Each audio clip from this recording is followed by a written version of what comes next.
अस्सलाम वालेकुम, नमस्कार, सत श्री अकाल एंड गुड इवनिंग। मैं हूँ आरज़ू काज़मी और आप हमेशा की तरह से देख रहे हैं भेजा फ्राई। जी हाँ, भेजा फ्राई के नए एपिसोड के साथ हम हाज़िर हैं। और जी, सबसे पहले आप सबसे रिक्वेस्ट है कि जिसने भी चैनल को सब्सक्राइब नहीं किया है, प्लीज़ जल्दी से चैनल को सब्सक्राइब कर लिएगा। और फिर हम चलते हैं जी न्यूज़ की तरफ और आज की न्यूज़ सबसे पहली खबर हमारे पास है आसिफ अली ज़रदारी साहब की। जी हाँ, आसिफ अली ज़रदारी साहब जो कि बिलावल भुट्टो ज़रदारी के अब्बा जी हैं, पिताजी हैं, फादर हैं, जो कह लें। और पीपल्स पार्टी को हेड भी करते हैं। वो अचानक आज ही अपना जो है ना ज़ाहिर है इनको कोई प्रॉब्लम तो है नहीं, प्राइवेट जेट इनके खड़े रहते हैं। जी, वो लेकर वो चले गए दुबई। जी हाँ, दुबई चले गए हैं और कहा ये जा रहा है कि आसिफ अली ज़रदारी साहब दुबई में किसी ख़ास शख्सियत से मिलने गए हैं। अब कौन हो सकता है? इमरान खान? नहीं, नहीं, इमरान खान की तो अभी तक टाँग ही ठीक नहीं हुई है, तो वो दुबई तो क्या, वो तो अभी ज़मान पार्क से बाहर नहीं आ रहे, तो उनसे क्या मिलना? उनसे तो यही मुलाकात हो सकती है। नवाज़ शरीफ नवाज़ शरीफ साहब जो हैं नहीं, वो तो लंदन में हैं, दुबई तो वो अभी तक आए नहीं हैं, वो तो लंदन में ही बैठे हुए हैं और मुझे लग रहा है कि लंदन से निकलते हुए जो है, उनको बहुत टाइम लगेगा। फिलहाल तो वो लंदन से निकलते हुए भी मुझे नज़र नहीं आ रहे, मतलब वहीं हैं। फिर मोदी जी नहीं, नहीं, मोदी जी ने दुबई जाके क्या करना है और उन्होंने इस तरह से छुप-छुप के क्या मिलना है। लेकिन फिर कौन हो सकता है? और ज़ाहिर है कि कोई और पॉलिटिकल पार्टी का तो मुझे कोई याद नहीं आ रहा। तो फिर आसिफ अली ज़रदारी साहब दुबई में ओ ओ सॉरी ये पिक्चर मुझसे गलती से लग गई। मैं कह रही थी कि कोई ना कोई बाहर ज़रूर है मुल्क से जिससे आसिफ अली ज़रदारी साहब जो है ना वो मिलने के लिए गए होंगे। अभी जो पिक्चर लगी थी ना इसको ज़रा समझ रहे हो ना? एडिट कर देना। अच्छा, तो कोई नहीं, मेरी टीम यहाँ खड़ी रहती है और जब तक मैं शो बनाती रहती हूँ, ये लोग यहीं मेरे सरग पर खड़े रहते हैं और ये लिख लो अच्छा कि ये पिक्चर हटा देनी। जी, तो पता नहीं आसिफ अली ज़रदारी साहब किससे मिलने गए हैं? खैर गए हैं तो गए हैं, अब हम क्या करें जी? हर एक के मामले में टाँग अड़ाते तो हमें अच्छे नहीं लगते। तो लेकिन ये ज़रूर है कि ये भी कहा जा रहा है कि जी जो हमारे प्राइम मिनिस्टर हैं शहबाज शरीफ साहब वो टर्की जा रहे थे और वहाँ उनके जो प्रेज़िडेंट है उन्होंने मना कर दिया। अब ये भी कहना है कि जी प्राइम मिनिस्टर वहाँ पे कोई कुछ माँगने-वाँगने नहीं जा रहे थे, हम तो उल्टा उनकी मदद करने जा रहे थे। वो मदद जिसकी उनको मतलब कम से कम हमसे कोई उम्मीद नहीं है और ना ही ऐसा लगता है कि हम कुछ कर पाएँगे। लेकिन फिर भी हमें जो टेंट आए थे फ्लड विक्टिम्स के लिए, वो टेंट भी हम ने टर्की भिजवाने का फैसला किया है, वो हम टर्की भिजवा रहे हैं। बाकी यहाँ फ्लड विक्टिम्स का क्या है जी, अभी आपको पता है मौसम चेंज हो रहा है, गर्मियाँ आ जाएँगी, तो वो पानी में अगर वो हैं भी, तो वो पानी उनको अच्छा लगने लगेगा, ठंड खत्म हो जाएगी ना, साथ-साथ ये कि तेज़ धूप पड़ेगी, तो ये कि वो पानी भी सूख जाएगा, वो लोग भी सूख जाएँगे। तो इसलिए टेंट क्या करना है। तो बहरहाल हमने वो सारे टेंट जो है ना, वो जमा करके और सोचा है कि जी टर्की वालों को भिजवा दें तो थोड़ा उनके ऊपर एहसान भी हो जाएगा और वो इम्प्रेस भी हो जाएँगे और अपना सर पकड़ के वो बैठ जाएँगे कि भाई ये किस किस्म के लोग हैं। मगर ख़ैर हम कुछ इसी किस्म के हैं, लेकिन साथ-साथ मैं आपको ये भी बताती चलूँ कि आप लोग सब कह रहे होंगे जी आईएमएफ वाले आए थे और उसके बाद बिना कुछ दिए चले गए। तो ना, ना, ना, ना, हमारे पास कोई आए चलकर या फिर हम किसी के पास जाएँ उड़कर, हम उससे जो है कुछ ना कुछ निकलवा ही लेते हैं। तो आप लोग बिल्कुल फ़िक्र ना करें। मुझे पूरा यकीन है कि इसाक डार साहब ने यकीनन कोई ना कोई टोपी पहना दी होगी और आईएमएफ वाले जो हैं कुछ ही दिनों में हमें फंड दे देंगे। लेकिन उसके बाद होगा क्या? यानी कि वो तो तभी पता लगेगा, लेकिन फ़िलहाल उन्होंने ये कहा है कि जी अपनी फ़ौज का 20% बजट कम कीजिए, यानी कि गई भैंस पानी में। ये भी फ़िल्मी डायलॉग है, लेकिन ख़ैर मुझे बड़ा पसंद है। तो यहाँ बड़ा फिट होता है। तो जी बिल्कुल, ये बात सुनते ही जो है मेरा ख़्याल है इसाक डार साहब ने कहा होगा लो जी गई भैंस पानी में। यानी कि अब इन फ़ौजियों से कौन कहेगा कि जी आपके फंड हम कम कर रहे हैं और वो भी 20%, यानी कि हमें तो बड़ा खतरा है, भारत से भी खतरा है, उधर अफ़गानिस्तान से भी खतरा है, उधर से तालिबान से भी खतरा है, उधर से टीटीपी वालों ने भी बैंड बजा रखी है और साथ-साथ भारत से तो ख़ैर खतरा रहता ही है हमें हर वक़्त। तो फिर बजट कम करना होगा, लेकिन ये बात मतलब ये कि बिल्ली की गले में घंटी कौन बाँधेगा? यानी कि अब इस ये बात फ़ौज तक पहुँचाएगा कौन कि जी आपका बजट हम कम करने लगे हैं और आपके बाकी भी जो फैसिलिटीज़ आपको दी जाती हैं, एक्स्ट्रा फैसिलिटीज़ जो आपको दी जाती हैं कि 4-4 गाड़ियाँ मतलब बड़े लेवल की उसकी बात कर रही हूँ, आम सिपाही की नहीं। और इसी तरीके के बाकी आपके जो होते हैं ना अल्ले-तलल्ले, अब अल्ले-तलल्ले की हिंदी आती है, ना मुझे उर्दू आती है, ना इंग्लिश आती है। ये आप लोग समझ लें, मतलब आलतू-फालतू के, हाँ, आलतू-फालतू कहते हैं इसको, कि जो खर्चे हैं आपके वो बहरहाल ये कि आईएमएफ ने कहा है कि जी फिलहाल ना कीजिए, और अगर करने हैं तो अपनी जेब से कीजिए। तो ये एक बहुत बड़ा मसला खड़ा हो गया कि आप करें तो क्या करें? साथ-साथ जी 170 बिलियन रुपीस, ठीक है ना, डॉलर नहीं, रुपीस का जो है वो टैक्सेस लोगों के ऊपर लगने वाले हैं। और इसके बाद लोगों की चीखें जो निकलेंगी वो आप समझ सकते हैं कि कहाँ कहाँ तक जाएंगी। और फिर यही होगा कि किस तरह से घर चलाएं और किस तरह से क्या करें। हर चीज की कीमत जो है वो बढ़ने वाली है, चाहे वो फ्यूल प्राइस हो, चाहे यूटिलिटी बिल्स हो, चाहे कुछ हो। यानी अगर किसी का घर 2 लाख में चलता है, तो अब 5 लाख चाहिए होंगे, बाकी के 3 लाख कहाँ से लाएँगे? ये सोचना पब्लिक का काम है। और ये सोचना हरगिज़ जो है वो गवर्नमेंट का काम है, ना अपोज़िशन का काम है। वो तो आपस में बस लड़ रहे हैं। और इसके अलावा इमरान खान को एक कामयाबी ज़रूर मिली है, और वो ये कि लाहौर हाई कोर्ट ने कह दिया है कि जी 90 डेज़ के अंदर इलेक्शंस करवाए जाएँ। यानी कि केपीके और साथ पंजाब, जहाँ की असेंबलीज़ को डिसॉल्व किया गया है, वहाँ पे 90 डेज़ के अंदर जो है वो कहा गया है कि जी इलेक्शंस करवाएं। अब देखते हैं कि ये करवाते भी हैं या फिर कोई कहानी होती है। चीफ जस्टिस साहब ने कहा गैर मुल्की सरमायाकारों को भी पाकिस्तान के निजाम इंसाफ पर एतमाद करना चाहिए।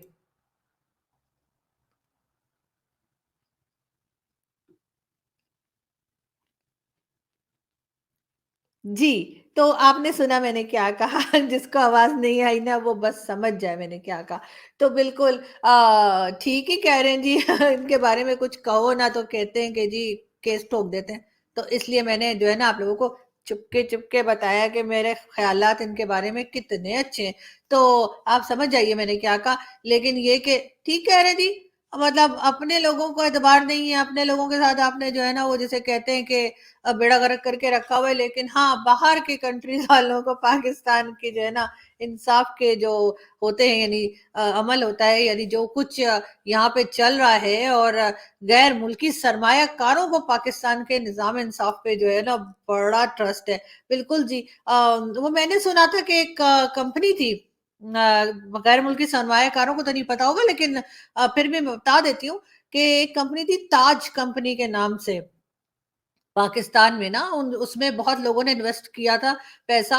कुरान छापा करते थे वो लोग, यानी कि कुरान पाक छापा करते थे वो लोग, वो प्रिंट किया करते थे। लोग कहते थे जी इनके आप पैसे लगाइए, इन्वेस्टमेंट कीजिए। और ज़ाहिर है ये तो कुरान छापते हैं, तो ये तो बड़े अच्छे लोग होंगे। वो जी पैसा चटपट खा पी के भाग गए थे। अगर किसी को यकीन नहीं, गूगल करके देख लीजिए, डिटेल्स निकल आएँगी। तो जहाँ पर ये रिलीजन का नाम लेकर और इस किस्म की कंपनीज का नाम लेकर भी पैसा जो है डकार लिया जाता हो, लोगों का खा जाते हो, ऐसी जगह पे वो कह रहे हैं कि जी जो फॉरेन इन्वेस्टर हैं उनको जी बड़ा इन्वेस्टमेंट करने का शौक चढ़ा होगा यकीनन। मतलब बेचारे कहीं पैसा फेंकना चाह रहे होंगे, लेकिन ये कि फिर भी अब चीफ जस्टिस आप कह रहे हैं तो फिर ठीक ही कह रहे होंगे यार। चीफ जस्टिस तो गलत नहीं कह सकते ना, वो तो ठीक ही बात करते हैं। साथ-साथ मैं आपको ब्रेकिंग न्यूज़ ये भी दे दूँ कि जी बहरिया टाउन 2 कराची पर संगीन इल्ज़ामात, अवाम के बिलियन रुपीस खाकर भाग गए। जी हाँ, ये है मलिक रियाज की कंपनी, और ये बिलियन रुपीस पाकिस्तानियों के खाकर वहाँ पे इन्वेस्टमेंट करवा के बहरिया टाउन 2 कराची के अंदर, और ये जी डकार गए, भाग गए। अब बाहर से जो लोग आना चाह रहे हैं वो ज़रूर आएँ। और मैं तो खुद चाहती हूँ कि बाहर से इन्वेस्टमेंट हो पाकिस्तान में। मेरा ख़्याल है उनका पैसा हम नहीं खा सकेंगे। ये तो अपने लोग हैं ना, अपने लोगों की खैर है जी, किसी का भी पैसा खा जाओ, डकार जाओ, कोई फ़र्क नहीं पड़ता। ख़ैर हम चलते हैं आगे।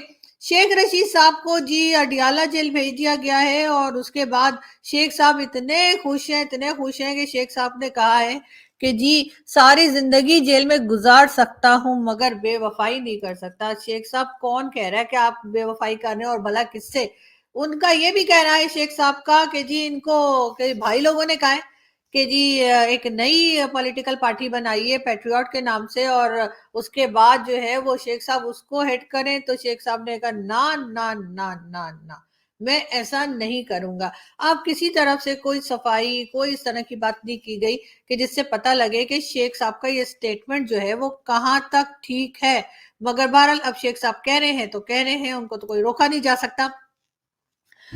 अदालत के फैसले के बाद 43 मेंबर्स ऑफ नेशनल असेंबली बहाल हो चुके हैं। स्पीकर कौमी असेंबली का इजलास में शिरकत की फौरी दावत दें, फवाद चौधरी। जी हाँ, जो 43 लोगों ने रेजिग्नेशन दिए थे, वो रेजिग्नेशन जो है वो स्पीकर साहब ने तो एक्सेप्ट कर लिए थे, लेकिन अदालत की तरफ से उनको दोबारा से रिजेक्ट किया गया और अब ये कहा जा रहा है कि पीटीआई के लोगों को जो है वो जी असेंबली में आने दिया जाए और प्रॉपर इनविटेशन दिया जाए कि जी आइए और शिरकत कीजिए। ये कहना है फवाद चौधरी साहब का। महंगाई का ये आलम है कि जी 1 केजी जो चिकन है वो जी 705 रुपीज की हो चुकी है पाकिस्तान में। यानी कि अगर किसी को मुर्गी और चिकन टिक्के वगैरह का शौक है तो वो शौक अभी बहुत महंगा पड़ने वाला है और ये चीज अभी बढ़ती ही चली जाएगी। साथ साथ जी एक अमन एक्सरसाइज भी 2023 चल रही है जो कि 10 फरवरी से 14 फरवरी तक रहेगी और उसमें पाकिस्तान नेवी के अंडर ये हो रहा है कराची में। और उसमें तकरीबन 50 कंट्रीज हिस्सा ले रही हैं, ये भी बताया गया है। साथ हम आपको अगली न्यूज देते हैं और अगली न्यूज हमारे पास ये है। इमरान खान का बयान था, इससे पकड़ना चाहिए शेख रशीद। जी जी, शेख रशीद साहब जो कहते हैं कि जी हथकड़ी मेरा जेवर है और जेल मेरा ससुराल है और इसी किस्म की बातें वो करते हैं। और अभी ये भी कहा कि जी मैं सारी जिंदगी भी जेल में रह सकता हूँ। उनका कहना है कि जी जो स्टेटमेंट उन्होंने दिया आसिफ अली जरदारी साहब के खिलाफ वो तो असल में इमरान खान का था, तो फिर जी फड़ो भी इमरान खान को, मुझे किस लिए पकड़ रखा है। लेकिन बहरहाल हमारी पुलिस वाले तो जी आपको पता है ना, सुनते मुनते तो है नहीं। तो उन्होंने फिलहाल शेख साहब से कहा है कि आप ही रहिए और आप ही हमारे साथ आराम कीजिए। 14 फरवरी आ रहा है जी, बहुत से लोगों को इंतजार है वैलेंटाइंस डे का और मुझे भी इंतजार है, इसलिए कि फिर मैं खुद अपने आप को फूल और चॉकलेट्स देने वाली हूँ। लेकिन यहाँ पे हो ये रहा है कि कराची यूनिवर्सिटी में ये अनाउंस किया गया है कि जी जो 14 फरवरी है उसको जी सिस्टर्स डे के तौर पे मनाया जाएगा। खैर, मुझे तो माफी रखे इस तरह के इवेंट से, मैं कोई सिस्टर डे और ये ब्रदर डे नहीं मनाने लगी। और 14 फरवरी को वही करेंगे जो सब करते हैं कि जाहिर है कि 14 फरवरी को 14 फरवरी के तौर पे ही मनाया जाएगा। और अगर आपके पास कोई नहीं है हैप्पी वैलेंटाइन डे कहने के लिए तो अपने आप को कह लीजिए। ये भी हो सकता है क्योंकि सबसे पहले इंसान को अपने से प्यार करना चाहिए फिर किसी और से। तो खैर इस किस्म की फजूल की बातें भी मैं करती रहती हूँ, लेकिन खैर कोई बात नहीं। हम चलते हैं आगे और हम देखते हैं एक वीडियो और फिर आपसे बात करते हैं।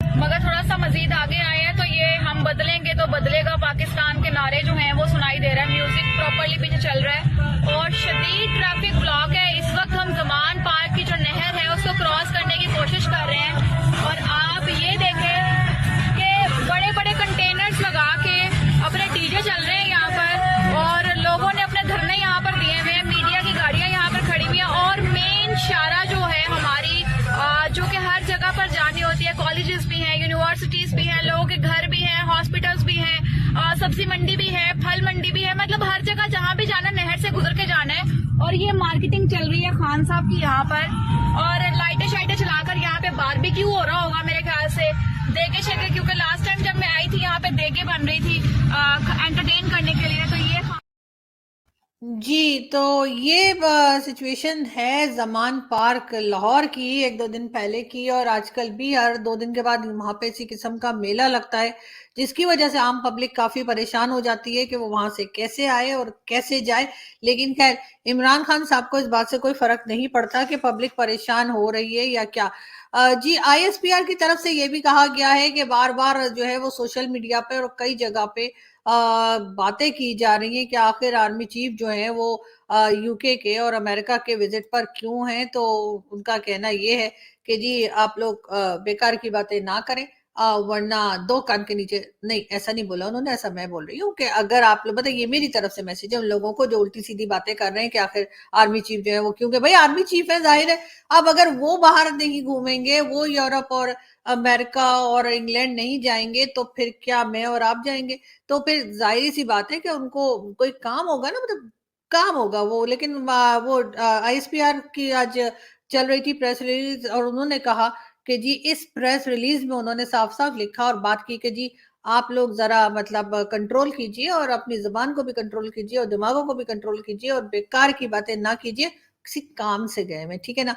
तो सर हमें समझ आ गई है और हम पहले भी कुछ नहीं कह रहे थे, मैंने तो कुछ कहा ही नहीं सर सिरे से, मैंने तो एक सिंगल वीडियो नहीं बनाई इस बारे में। आप चेक कर सकते हैं मेरा चैनल। खैर, हम चलते हैं आगे और मुल्क के लिए अपने इमेज की कुर्बानी दी और मुश्किल लेकिन सही फैसला किया। ये लोग मुल्क के लिए खतरनाक थे। ये कहना है जी कमर जावेद बाजवा साहब का पीटीआई के बारे में कि जी उन्होंने अपनी इमेज की कुर्बानी दी। बिल्कुल सर, आपकी इमेज की तो धज्जियां उड़ा दी, ऐसी तैसी हो गई आपकी इमेज की, मैं बता रही हूँ। क्योंकि वो जो जब आपके वो एसेट्स निकले ना आपकी बहू के नाम और बेटे के नाम और इसके नाम और उसके नाम ना, तो सर वो तो तौबा तौबा। और फिर खान साहब ने पता नहीं क्या क्या बोला आपको, मतलब क्या नहीं बोला आपको, मुझे मेरा ख्याल है वो ज्यादा आसान रहेगा कि क्या नहीं बोला वो बता दीजिए। तो बिल्कुल सर आपने तो जैसे कहते हैं ना कि अपनी इमेज की ना बिल्कुल खुद ही बैंड बजा के रख दिया, हमें तो कुछ करना ही नहीं पड़ा सर, ऑटोमेटिकली एक्सपोज हो गए। खान साहब, इमरान खान साहब एक्सपोज हो गए ऑटोमेटिकली। तो फिर मैं ये कहती थी कि दूसरी न्यूज़ की तरफ चलते हैं, लेकिन ये कि वो कह रहे थे कि इसी वजह से इमरान खान की गवर्नमेंट हटाई है, क्योंकि इमरान खान और उनकी पार्टी जो है मुल्क के लिए बहुत खतरनाक थे। लेकिन इमरान खान का कहना है कि जी ये इंटरव्यू देकर और ये बात करके बाजवा साहब ने इस बात की तस्दीक कर दी है और इसको बिल्कुल सच साबित कर दिया है, जो इमरान खान साहब उनके ऊपर एलिगेशंस लगाया करते थे कि जी मेरी गवर्नमेंट जो है ना वो गिराई गई है। तो खान साहब आपकी गवर्नमेंट लाई भी तो गई थी ना, जब लाए थे वही तो फिर गिराएंगे भी वही। तो इसलिए आप परेशान मत होइए, ये तो हम पहले भी कहते थे कि आप इलेक्शन के जरिए नहीं आए, आप सिलेक्शन के जरिए आए। तो अगर अब किसी और की सिलेक्शन हो गई है तो बर्दाश्त कीजिए, आपका टाइम दोबारा आएगा। म्यूजिकल चेयर तो देखिए ना आपने, दोबारा आ जाइएगा, ऐसी क्या बात है। हम लोग कहाँ भागे जा रहे हैं, हम इधर ही हैं, आइए और पब्लिक का तेल निकालिए आप लोग। और इसके अलावा तो कोई प्रॉब्लम है नहीं आप लोगों को, अपना फिर वही प्रोटोकॉल होगा, सब कुछ होगा। अभी जैसे शहबाज शरीफ साहब भी जो है अपनी कैबिनेट बड़ी करते चले जा रहे हैं और अब अभी तक जो है वो 83 मेंबर्स जो है उनकी हो गए हैं उनके। और वो मसलसल किसी मामे चाचे किसी के बेटा बेटी को उन्होंने जो है ना खाली नहीं बैठने दिया। सबको कह रहे हैं आ जाओ तुम्हें भी मिनिस्टर बना देता हूँ, आ जाओ तुम्हें भी स्पेशल असिस्टेंट बना देता हूँ, आ जाओ। तो इस तरह के काम तो खैर पहले नवाज शरीफ साहब के ऊपर भी यही बात की जाती थी और अब शहबाज शरीफ साहब भी यही काम करते हुए दिखाई दे रहे हैं। साथ-साथ हम ये भी बता दें कि इमरान खान को अवाम की बड़ी पुश्तपनाही हासिल है, यानी कि अवाम जो है वो इमरान खान के साथ है, ये कहना है चीफ जस्टिस साहब का। पता नहीं चीफ जस्टिस काम किस वक़्त करते हैं। पूरा दिन तो वो खान साहब के ऊपर जो है वो सोचते रहते हैं और बातें करते रहते हैं। खैर करते होंगे किसी वक़्त काम, वो तो अलग बात है कि लाखों नहीं करोड़ों केसेज़ ऐसे पड़े हैं जिनकी सुनवाई नहीं हो रही है। लेकिन पता नहीं मगर हाँ, एक चीज़ और मुझे जज साहब से याद आई कि आईएमएफ ने ये भी कहा है कि ज़रा इनके भी पैसे जो है ना कम करो, इनकी भी अय्याशियाँ कम करो, इनके भी थोड़े से खर्चे जो है ना वो कम करो। अब देखते हैं कि ये जो मक्खियों का छत्ता है, यानी कि एस्टेब्लिशमेंट और फौज और जो जुडिशरी है हमारी, इनके खर्चे कोई कैसे कम कर पाता है। इसलिए कि बाकी पॉलिटिशियंस की तो खैर है जी, पॉलिटिशियन को तो हम समझते ही कुछ नहीं है, वो तो बेचारों की गर्दन पतली होती है, उनको तो सही मतलब मजा चखा देते ना। लेकिन अब ये दो हाथी जो हैं या ये दो हाँ हाथी बोलते हैं, तो ये दोनों जो है मतलब इनके साथ कौन क्या कर पाएगा ये तो वक्त ही बताएगा।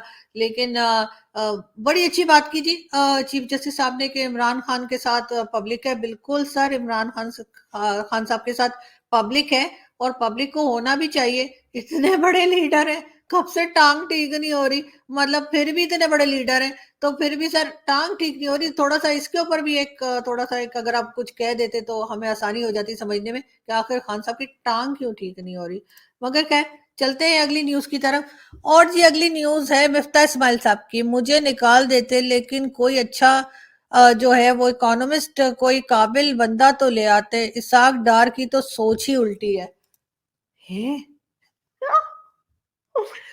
सॉरी, ये क्या बोल दिया इन्होंने इसाक डार साहब को, मिफ्ता इस्माइल साहब ने। मतलब ये कि उनकी सोच ही उल्टी है, और इस वजह से उन्होंने कहा कि अगर उनको निकाल दिया था, यानी सागडर साहब को अगर हटा दिया था एज अ मतलब वो जो फाइनेंस मिनिस्टर के तौर पे, तो उनका ख्याल है कि किसी ढंग के बंदे को लाए होते हैं। वैसे बात तो ठीक कह रहे हैं लेकिन ये कि कोई बात नहीं सर, होता रहता है। ऐसी कौन सी नई बात है। हमारे यहाँ तो आप जानते हैं कि गवर्नमेंट जो है वो 4-4 5-5 फाइनेंस मिनिस्टर चेंज करती है। तो कुछ दिनों में इस सागडर साहब ने भी भाग जाना है। वैसे भी उनका तो सारा कुछ बाहर रखा हुआ है ना, बच्चे भी बाहर हैं, प्रॉपर्टी भी बाहर है, सब कुछ बाहर है। तो वो जब यहाँ से मिनिस्ट्री मिनिस्ट्री खेल के थक जाएंगे, तो फिर ये वापस चले जाएंगे। और वैसे भी नवाज शरीफ साहब के समधी भी हैं, मैंने सुना है। तो इस वजह से और तो कोई टेंशन है नहीं। तो बस खेलने दीजिए सर, थोड़े दिन इनको भी मिनिस्टर बनने दीजिए। और वैसे भी पहले भी रह चुके हैं मिनिस्टर। तो लेकिन ये कि ऐसी आदत पड़ जाती है ना, बंदा एक बार मिनिस्टर बन जाए ना, वो फिर इंसान नहीं बन सकता।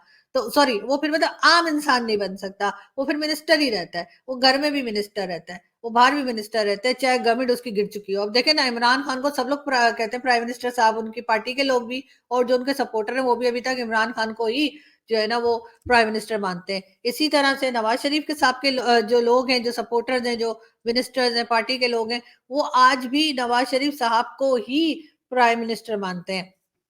जरदारी साहब, जिनका मैंने आपको बताया कि वो जरा दुबई गए हुए हैं, तो उनको अभी तक सब लोग प्रेसिडेंट ही मानते हैं और कहते भी हैं जी प्रेसिडेंट आसिफ अली जरदारी। तो बस हमारे एक बार बन गए तो बन गए बस जी। एक जबान होती है मुसलमानों की, हम लोग बार बार इधर उधर ये नहीं करते कि आज ये प्राइम मिनिस्टर है तो कल वो है तो परसों वो। नहीं नहीं, ऐसी ऐसा कुछ नहीं होता। लेकिन खैर, हम चलते हैं अगली न्यूज की तरफ। और अगली न्यूज तो हमारे पास कोई है ही नहीं सॉरी। तो आज बस मेरा दिमाग घुमा हुआ है, और मुझे समझ में नहीं आ रहा कि इनका ये मिनी बजट जो है ना वो हमें कहाँ लेकर जाएगा। लेकिन हम आपको अपडेट करते रहेंगे। अपना बहुत ख्याल रखिएगा, हंसते रहिए, मुस्कुराते रहिए। और जी, इस तरह की टेंशन तो आती जाती रहती है, और हमें यकीन है कि हमारे दोस्त जो है, चाहे वो पाकिस्तानी हो या पाकिस्तानी ना हो, वो हमारे लिए दुआ करेंगे और कहेंगे कि उफ, इन लोगों का कुछ हो जाए, यानी कि हम लोगों का कुछ हो जाए। वरना यकीन करें, हम आपके गले पड़ गए ना तो बड़ी मुश्किल हो जाएगी। इसलिए आप दुआ कीजिए कि पाकिस्तान के हालात कुछ बेहतर हो जाएं। आपसे मुलाकात होगी जल्द अगली वीडियो में। अपना ध्यान रखिएगा। Thank you.